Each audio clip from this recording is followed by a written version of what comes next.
ಇನ್ನು ಈ ಬಂಗಿನ ಸಮಸ್ಯೆ, ಈ ಬಂಗ್ ಬಂದವರಂತೂ ತುಂಬಾ ಬೇರೆಯವ್ರಿಗೆ ಮುಖ ತೋರಿಸ್ಕೊಳ್ಳಿಕ್ಕೂ ಕೂಡ ಅಸಹ್ಯ ಪಡ್ತಾರೆ.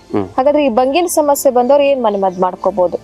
ನೋಡಿ, ಈ ಬಂಗಿನ ಸಮಸ್ಯೆ ಬರ್ಲಿಕ್ಕೆ ಮೂಲ ಕಾರಣ ಹಾರ್ಮೋನ್ಸ್ಗಳ ವ್ಯತ್ಯಾಸ, ಅಜೀರ್ಣ, ಮಲಬದ್ಧತೆ, ಹೀಗೆ ಹೆರಿಡಿಟರಿ ಕೂಡ ಕೆಲವ್ರಿಗೆ ಬಂದಿರ್ತದೆ. ಹೆಚ್ಚು ಬಿಸಿಲಲ್ಲಿ ಹೋದವರಿಗೆ ಅಪರೂಪಕ್ಕೆ ಈ ಬಂಗು ಬರ್ತದೆ.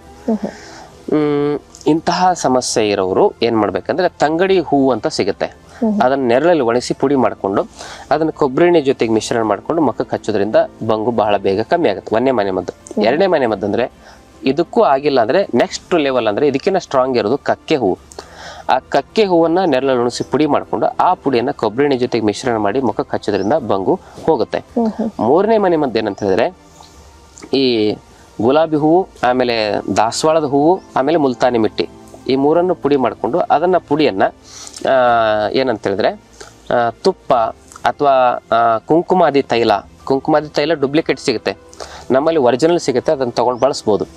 ಆ ಕುಂಕುಮಾದಿ ತೈಲದ ಜೊತೆಗೆ ಪುಡಿ ಮಾಡಿರ್ತಕ್ಕಂಥ 3 ಪೌಡ್ರನ್ನ ತುಪ್ಪ ಅಥವಾ ಕೊಬ್ಬರಿ ಎಣ್ಣೆ ಅಥವಾ ಕುಂಕುಮಾದಿ ತೈಲದೊಂದಿಗೆ ಮಿಶ್ರಣ ಮಾಡಿ ಪೇಸ್ಟ್ ಮಾಡಿ ಮುಖಕ್ಕೆ ಲೇಪನ ಮಾಡೋದ್ರಿಂದ ಕೂಡ ಬಂಗು ಬಹಳ ಬೇಗ ಕಮ್ಮಿ ಆಗುತ್ತೆ.